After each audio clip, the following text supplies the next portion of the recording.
ఒకరోజు సింహం అడవిలో నిద్రపోతూ ఉంది.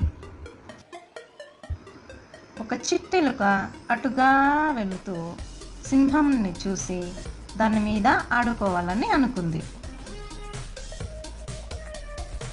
సింహం మీద చిట్టెలుక ఆడుకుంటూ ఉండగా సింహానికి మెలకువ వచ్చింది. సింహానికి కోపం వచ్చింది. చిట్టెలుకను చూసి తన చేతితో గట్టిగా పట్టుకుంది.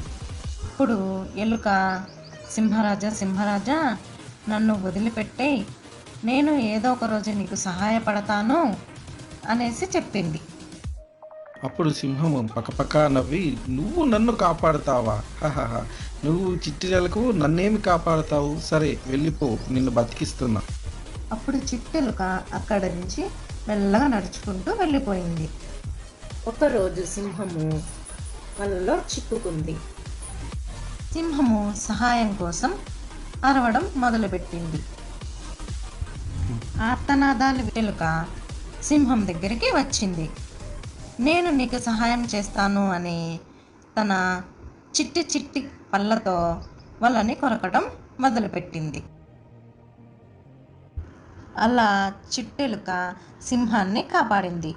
ఆ రోజు నుంచి సింహము, చిట్టెలుక మంచి స్నేహితులయ్యాయి. ఈ కథలోని నీతి ఏమిటంటే ఎవరిని తక్కువ చేసి చూడకూడదు.